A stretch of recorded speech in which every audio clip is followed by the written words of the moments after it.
Halo semua, salam sejahtera Malaysia. Tuan-tuan dan puan, selamat datang ke channel Fels Lifestyle. Saudara-saudara yang dihormati sekalian, Malaysia dikejutkan dengan satu tragedi ataupun insiden yang amat menyedihkan ramai. Di mana ini adalah satu situasi yang tidak diingini ramai. Berkaitan dengan nahas pesawat, dalam sebuah artikel dari MH Daily, dari Harapan Daily, pendedahan yang amat mengejutkan.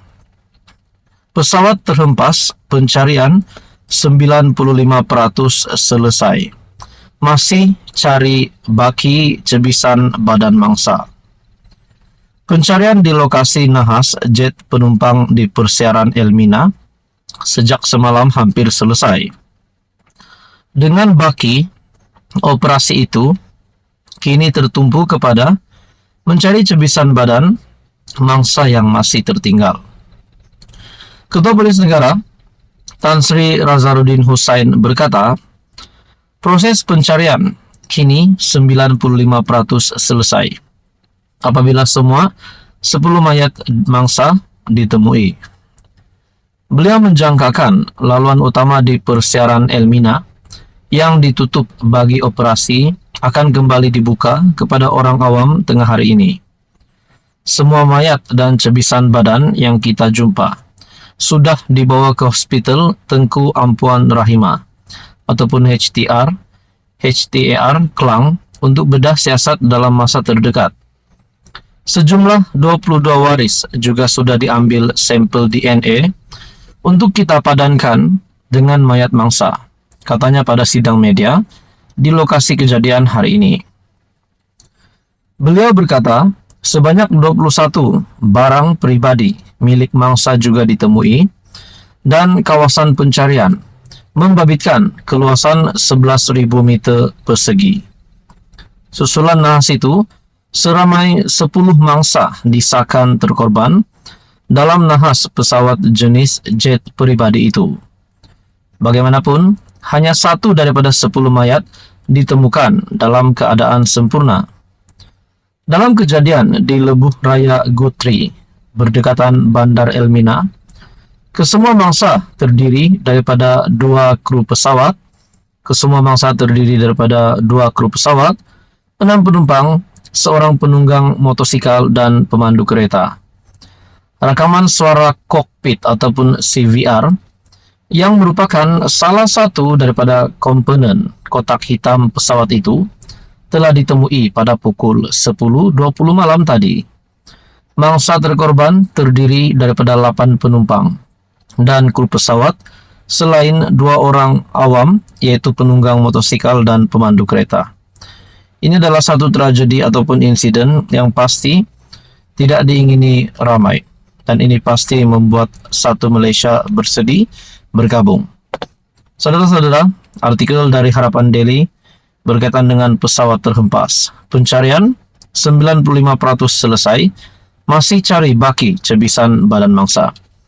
Dan bagi saya ini pasti satu lagi keadaan ataupun satu lagi kejadian yang pasti menggemparkan ramai rakyat Malaysia. Begitu juga dengan kepimpinan politik di Malaysia. Kita mengucapkan salam takziah kepada seluruh mangsa, keluarga mangsa yang terlibat. Saudara-saudara, sekian saja kali ini. Teruskan bersama di dalam channel ini untuk info yang seterusnya. Halo semua, salam sejahtera Malaysia. Selamat datang ke channel Fels Lifestyle. Tuan-tuan dan puan, saudara-saudara yang amat dihormati sekalian, terdapat satu maklumat yang saya dapat hari ini, ulasan yang saya lihat di media sosial. Ini adalah berkaitan dengan status Perdana Menteri ataupun status Kerajaan Perpaduan pimpinan Datuk Seri Anwar Ibrahim, Kerajaan PHBN.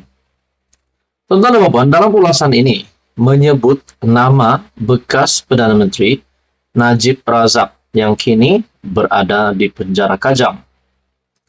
Terdapat 3 pilihan yang dinyatakan di sini setelah keputusan pilihan raya negeri yang sudah berlabuh tirainya Akhirnya keputusan 3-sama itu dilihat.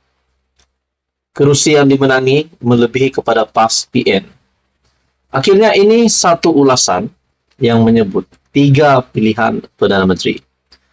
Satu artikel dari Malaysia Kini, pilihan Anwar, tolak UMNO, bebaskan Najib, bincang dengan Muhyiddin. Wow, ada 3 pilihan Datuk Seri Anwar Ibrahim. Yang pertama yaitu tolak UMNO, yang kedua bebaskan Najib, dan yang ketiga bincang dengan Muhyiddin.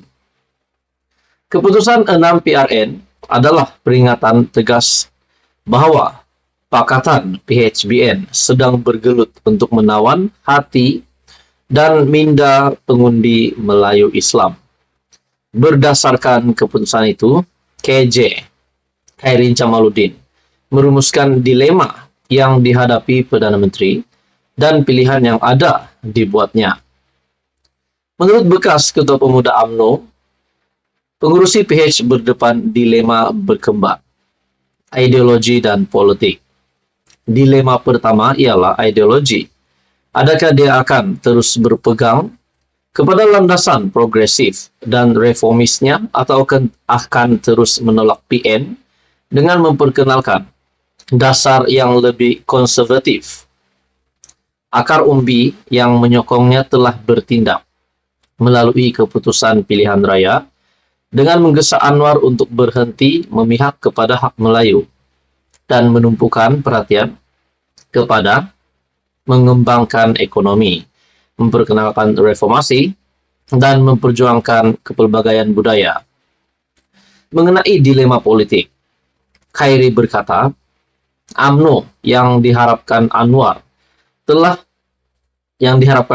untuk melawan PN di kawasan Melayu telah gagal dengan hanya memenangi 19 daripada 108 kerusi yang ditandingi.